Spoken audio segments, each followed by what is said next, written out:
हाँ जी दोस्तों, कैसे हो आप सब। तो दोस्तों बहुत बहुत स्वागत है आपका आज की हमारी इस कॉर्पोरेट न्यूज़ के अंदर। और आज हमारे पास बहुत सारे कॉर्पोरेट अपडेट्स हैं जिनके बारे में हम चर्चा करेंगे। जो पहली बार इस सीरीज़ को देख रहे हैं, मैं इसका पर्पस बता दूं। इस सीरीज़ का पर्पस है आप सबको कॉर्पोरेट के बारे में, जो आपने कंपनियों में शायद जहां इन्वेस्ट किया हुआ है और जिन कंपनीज को आप वॉच कर रहे हैं, उनमें जो लेटेस्ट घटनाएं घट रही हैं, उन घटनाओं के बारे में आपको जानकारी देने का ये पर्पस होता है, ताकि आपको कॉर्पोरेट वर्ल्ड से रिलेटेड ज़्यादा से ज़्यादा जानकारी मिल सके। अगेन, अगर आप स्टॉक मार्केट से रिलेटेड जानकारी पाना चाहते हैं या क्रिप्टो मार्केट से जानकारी रिलेटेड जानकारी पाना चाहते हैं कि स्टॉक मार्केट में किसी बेहतरीन कंपनी का सिलेक्शन कैसे होता है, क्रिप्टो में किसी क्रिप्टो प्रोजेक्ट का सिलेक्शन कैसे होता है, तो आप हमारे कोर्सेज को, स्टॉक मार्केट के कोर्स को बाय कर सकते हैं। इसके लिए दो ऑप्शन है, आप हमारी वेबसाइट पे भी जा सकते हैं, डिस्क्रिप्शन के अंदर मैंने उसका लिंक दिया हुआ है, और दूसरा आप चाहें तो यूट्यूब के मेंबरशिप सेक्शन पर भी ज्वाइन कर सकते हैं। ठीक है जी, चलिए। तो आज की हम पहली कॉर्पोरेट न्यूज पर आते हैं। बहुत अच्छी न्यूज से शुरू कर रहा हूं। यूएनआई, यूएनआई क्या है? यूनाइटेड न्यूज ऑफ इंडिया, एक बहुत पुरानी न्यूज एजेंसी है भारत की, जो काफी टाइम से, क्योंकि ये ना बेचारे न्यूट्रल हैं, ना इधर हैं ना उधर हैं, मतलब ये बिल्कुल एकदम जेन्युइन न्यूज देने वाली एजेंसीज में से एक है। तो ये काफी टाइम से लगभग इंसॉल्वेंसी के कगार पर थी। फाइनली इसका रिवाइवल हुआ है। 900 फैमिलीज, मैं कह सकता हूं कि एक तरीके से रिवाइव हुई है, क्योंकि एक कंपनी के ऊपर 900 फैमिलीज डिपेंड करती थी। इसको द स्टेट्समैन नाम की न्यूज एजेंसी ने टेक ओवर कर लिया है 12 फरवरी के दिन। तो अब कंपनी बच गई है और कंपनी अब स्टेट्समैन का पार्ट बन गई है। तो इस तरीके से भारत की बहुत पुरानी न्यूज एजेंसीज में से एक डूबने से बच गई है। तो बहुत अच्छी न्यूज है ये। चलिए आगे बढ़ते हैं। अगली न्यूज है हमारे पास मिनिस्ट्री ऑफ कॉर्पोरेट अफेयर्स से related. Ministry of corporate affairs ने प्राइवेट लिमिटेड कंपनीज को मैंडेटरी कर दिया था कि प्राइवेट लिमिटेड कंपनीज के जो शेयर्स होंगे वो भी डीमैट के अंदर होंगे। हालांकि डेडलाइन आ गई थी नजदीक, बट उस डेडलाइन को अब बढ़ा दिया गया है 30 जून तक।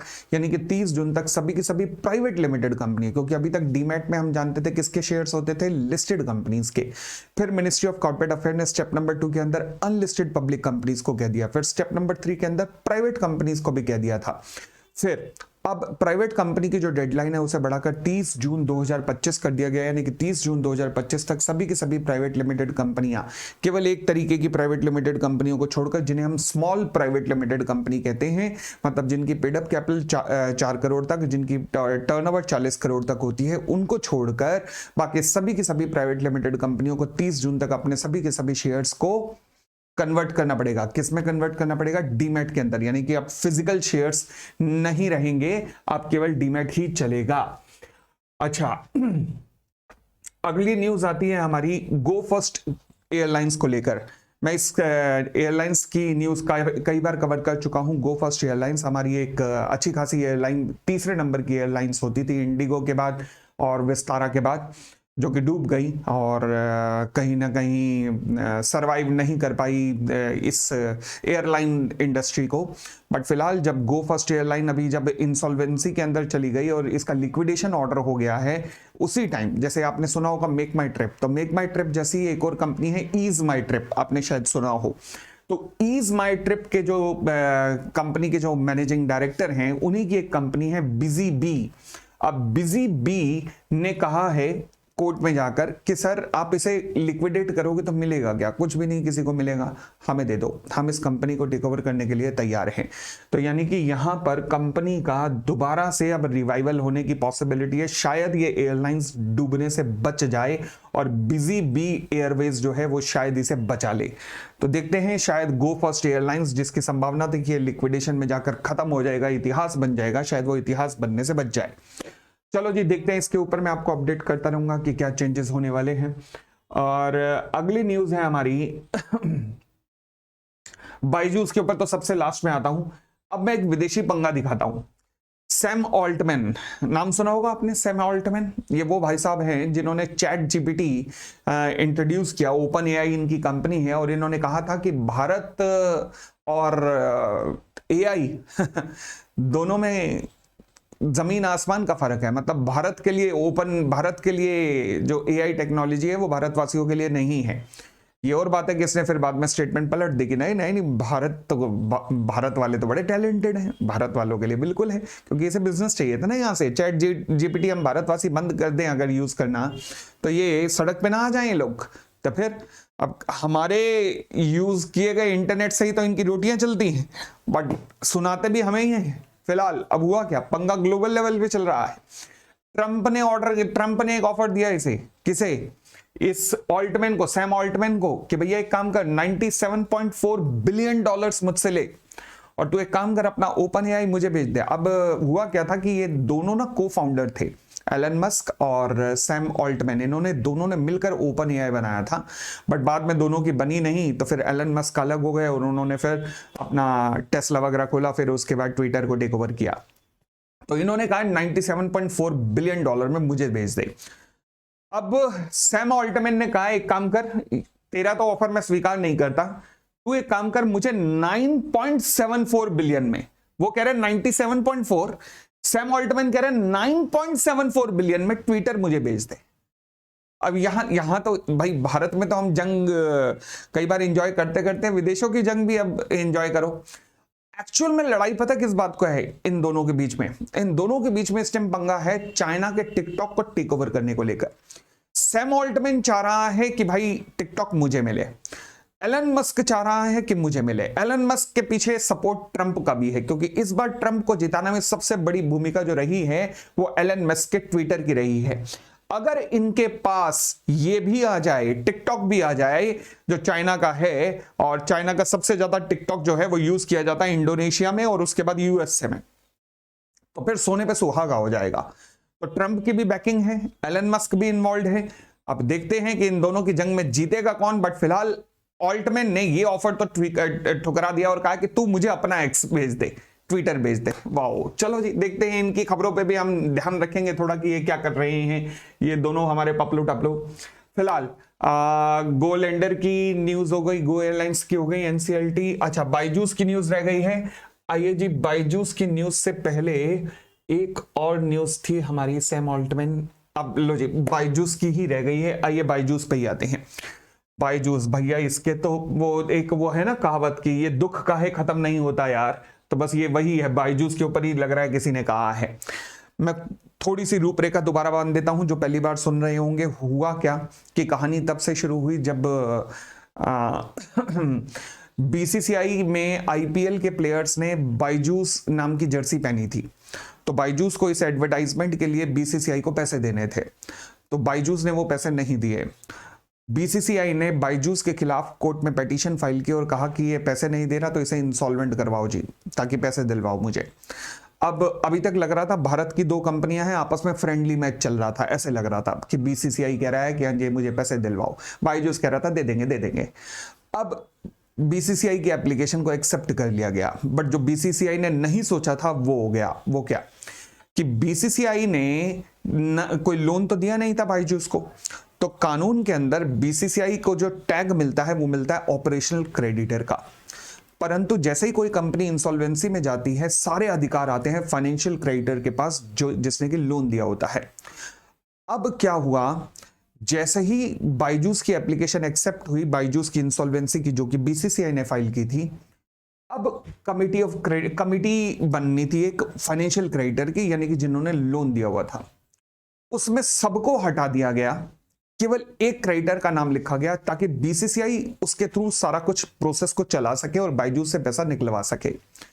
परंतु बीसीसीआई ने जो नहीं सोचा था वो हो गया यहां पर। क्या कि कंपनी का एक फाइनेंशियल क्रेडिटर था जिसका नाम था ग्लास ट्रस्ट, और दूसरा था आदित्य बिरला फाइनेंस। इन दोनों को इन्होंने लोन क्रेडिटर मानने से मना कर दिया था। क्यों मानने से मना कर दिया था? गलत किया था। अब ये दोनों पहुंचे सुप्रीम कोर्ट। सुप्रीम कोर्ट ने कहा ये दोनों क्रेडिटर हैं, और हैं तो फिर अब कमिटी ऑफ क्रेडिटर जो थी उसमें 3 क्रेडिटर माने जाएंगे, एक ग्लास ट्रस्ट, एक आदित्य बिरला फाइनेंस और तीसरा उनका जो बीसीसीआई जिसे चला रहा था।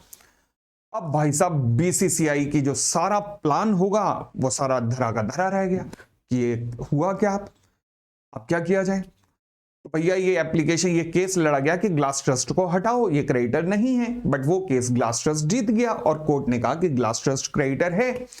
अब सारी चलनी ग्लास ट्रस्ट की है। क्यों? क्योंकि कानून कहता है कि जितना क्रेडिटर का बड़ा अमाउंट होगा उतनी ही उसकी वोटिंग पावर होगी। अब बायजूस में जितना भी लोन मिला है 92% लोन तो अकेले ग्लास ट्रस्ट ने दिया है यूएसए के, तो अब चलनी उसकी है।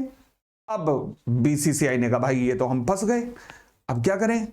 तो बीसीसीआई ने एक एप्लीकेशन फाइल की कि सर हमने एप्लीकेशन फाइल की थी तब बायजूस का इंसॉल्वेंसी हुआ है, हमारी एप्लीकेशन के बेसिस पे हुआ ना, हम एप्लीकेशन विड्रॉ करते हैं। लो जी हम विड्रॉ कर लेते हैं एप्लीकेशन। कोर्ट ने कहा कि मजे ले रहे हो क्या, मतलब एप्लीकेशन डाली विड्रॉ की, ऐसा नहीं होता। अब बीसीसीआई अगर आप एप्लीकेशन विड्रॉ करना चाहते हो, क्योंकि अभी तक तो बीसीसीआई अपने हिसाब से चलाना चाह रहा था ना, अब कोर्ट ने कहा अगर अब आप विड्रॉ करना चाहते हो एप्लीकेशन तो फिर हमारा कानून कहता है, इंसॉल्वेंसी एंड बैंक्रप्सी कोड नाम का कानून कहता है कि आपको ये एप्लीकेशन अब मूव करनी पड़ेगी, तो पहले कमिटी ऑफ क्रेडिटर की अप्रूवल से मूव करनी पड़ेगी। कमिटी ऑफ क्रेडिटर में ग्लास ट्रस्ट बैठा है, वो इसको अप्रूवल देगा नहीं, तो बीसीसीआई ने जो सोचा था वो सारा धरा का धरा रह गया।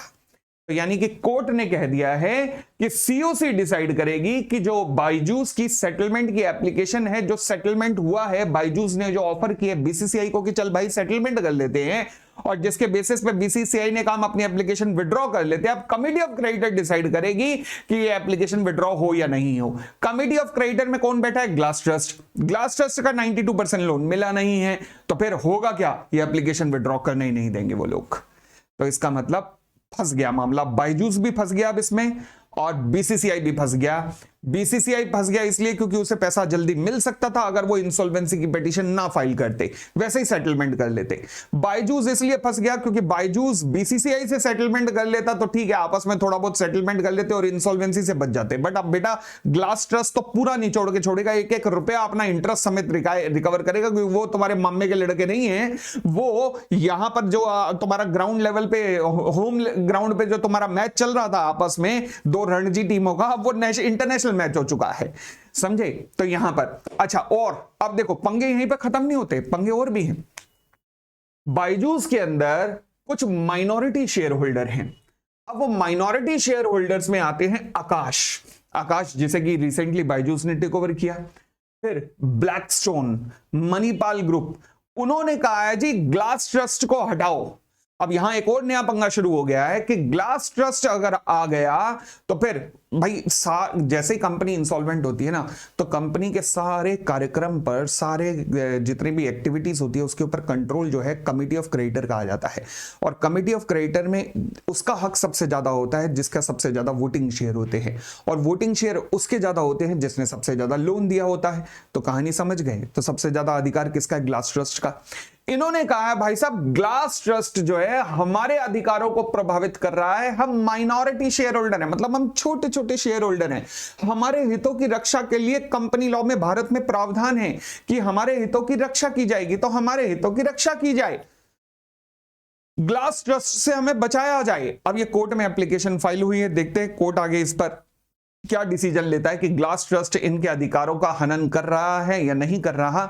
बट फिलहाल भाई अगर कंपनी इंसॉल्वेंट हो गई तो फिर समझो कि सारा अधिकार ग्लास ट्रस्ट के पास आ गया है। अब ये किस अधिकारों के हनन की बात कर रहे हैं और वो अधिकारों का सही में वायलेशन हो रहा है या नहीं, ये देखते हैं कोर्ट अपनी अगले हियरिंग में अब क्या डिसाइड करता है, क्योंकि कोर्ट ने इनकी एप्लीकेशन को सुनने के बाद ग्लास ट्रस्ट को भी सुनने का एक मौका दिया है।